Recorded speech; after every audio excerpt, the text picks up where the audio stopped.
From Storm Tracker 6, this is Forecast First, sponsored by Auto Owners Insurance. Simple human sense. Good afternoon, Mid-Michigan. We're seeing a beautiful day today. Temperatures are into the 40s right now, 44 or 45 degrees in Lansing and Grand Ledge. We're looking at 50s still in Jackson and Hillsdale. We are going to have a cold front moving through, and those temperatures will be dropping as a result of that. We can see that cold front draping right around the Lansing to Jackson area, and we're going to continue to see just some fair weather clouds moving in, and over the next 12 hours, temperatures will be dropping back down into the 40s, but we could see the 50s still in the forecast after that. And then as we head into tonight, we'll see mostly clear skies and temperatures back down into the 30s. All the full details coming up in just a little bit. 6 News at Noon starts right now. WLNS is here for you with 6 News at Noon. Michigan State Police now warning of a potential $300 million hole in its budget. The agency says that's because it can't access key emergency relief funds from FEMA due to the Trump administration's efforts to shrink the federal government. It's our top story at noon. Thank you for joining us today. I'm Megan Vaselli. MSP briefed the public on these cuts today, and Nick Simon is here for you to break down their main concerns. Nick? That's right, Megan. The MSP says that these funds include disaster relief grants that have been helping to cover things like payroll and Homeland Security grants that pay for things like terrorism prevention and security for nonprofits. These cuts would wipe out all the funding for State Police Emergency Management and Homeland Security Division. This is all part of the federal pause in spending that President Trump signed in January. After that, 21 states, including Michigan, sued the federal government, and a court ordered these agencies to restart spending by March 14th. But if FEMA does not meet that deadline, the state police says that there's no plan B to get these programs funded again.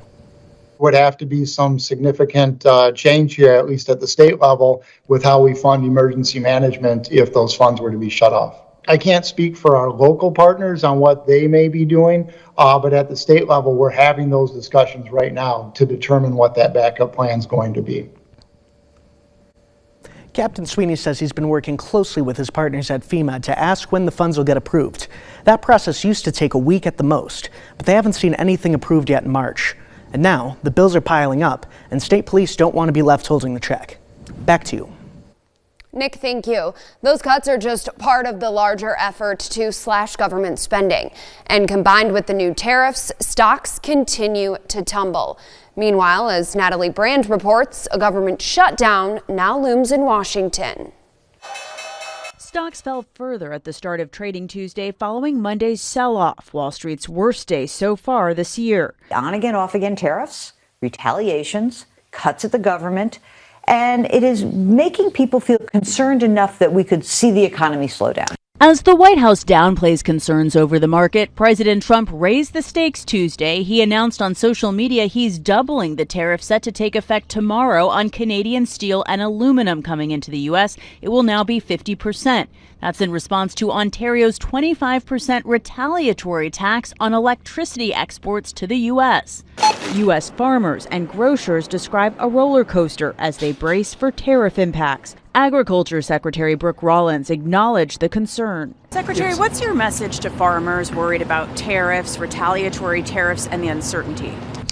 The uncertainty is real, and the farmers and our ranchers are concerned. It's going to be a little bit bumpy for, maybe a few weeks or a few months.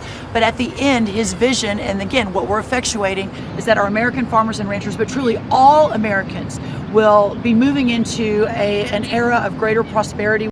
On Capitol Hill, lawmakers are trying to head off a partial government shutdown at the end of the week. Vice President J.D. Vance headed there this morning ahead of a critical House vote on a stopgap budget measure.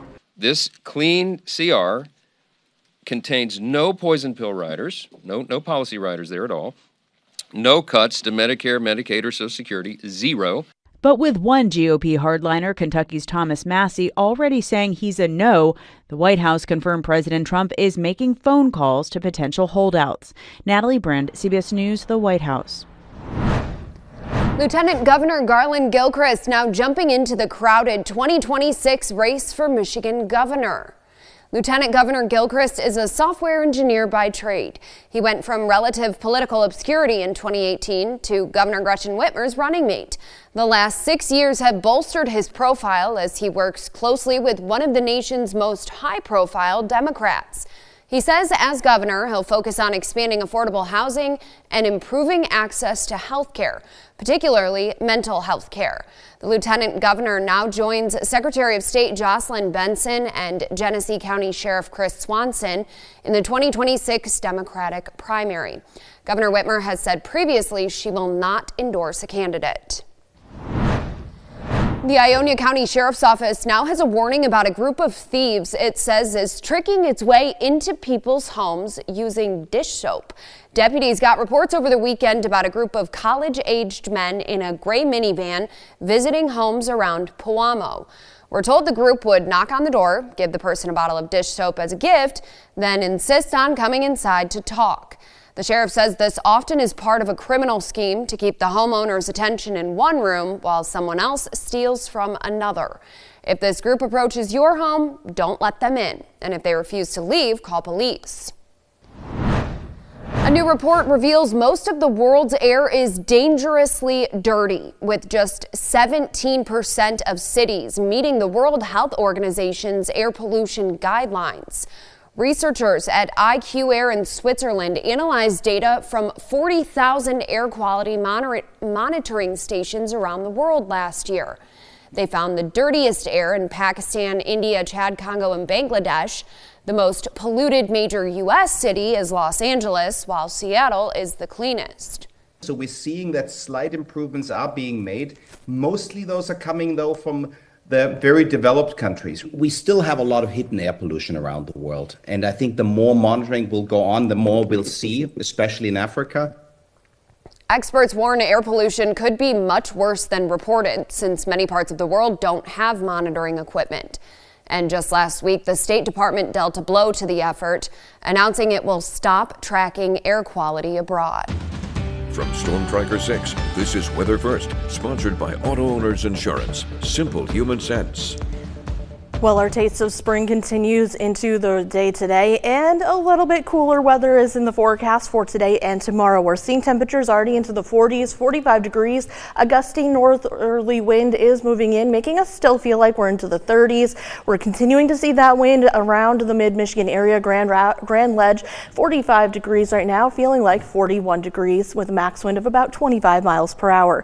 Even down in Hillsdale, we're seeing a little bit less of a wind. That's because that cold front is draped right across of us right now and is slowly moving to the south and the east as well. So we're going to continue to see 50s in places like Hillsdale and even into Jackson, where we're seeing temperatures 55 degrees, feeling like 55 degrees, and a lot calmer winds overall. Like I mentioned, we have a cold front draped right over the head of the Lansing area, and that's just going to bring the chance for some clouds and a little bit of some gusty winds and some colder temperatures behind it as well. We're seeing that cold front slowly moving out. There it is, and we're going to continue to see drier air behind it, and we'll also see warmer air in the forecast, but we have to get through today with a little bit cooler and a little bit drier air in the forecast for tonight and even into some of tomorrow. But for today, temperatures remaining into the 50s with a little bit of some fair weather clouds. As we see by the afternoon, we'll be back into the 40s and 30s in the forecast, but like I mentioned, we could see gusts up to 20 to 30 miles per hour. As we head into the afternoon and evening, they'll drop right around to the teens, but still over the next couple of hours, we could still see them into the 20 to the 30 mile per hour range for the next couple of hours. As we head into the next couple of hours, we'll just see some fair weather clouds, but still temperatures are going to be quite nice over the next couple of hours. And as we head into tonight, we do see just a little bit of some clouds, but I still think clear skies are going to be in the forecast. As we head into Wednesday, we'll see a little bit of some clouds and some sunshine, but I still think temperatures are going to be pretty nice for tomorrow as well. So we're going to continue this trend of some very nice weather in the forecast. As we head into tonight, temperatures do remain into the 20s with mostly clear skies, so we're pretty close to average for this time of year. And as we head into tomorrow, we'll continue to see the sunshine and maybe a little bit of some clouds mixing in. Temperatures though remain into the 30s to 40s, so we're still above average for tomorrow. But then as we head into the next couple of days, we'll continue to see even warmer temperatures in the forecast, and that does come with the chance for some rain showers. As we can see, we're going to continue our upward trend. 49 degrees for tomorrow, 58 for Thursday, then mostly cloudy skies and temperatures into the upper 60s, possibly 70 degrees by the end of the week. But like I mentioned, that comes with some rain showers, and we could even hear our first rumbles of thunder as we head into the weekend as a strong low pressure system moves into the area. So we'll keep an eye on the forecast over the next couple of days, but get out and enjoy this really nice warm weather as we'll see the 40s return for next week. All right, sounds good, Kelsey. Thank you. Well, coming up, a recent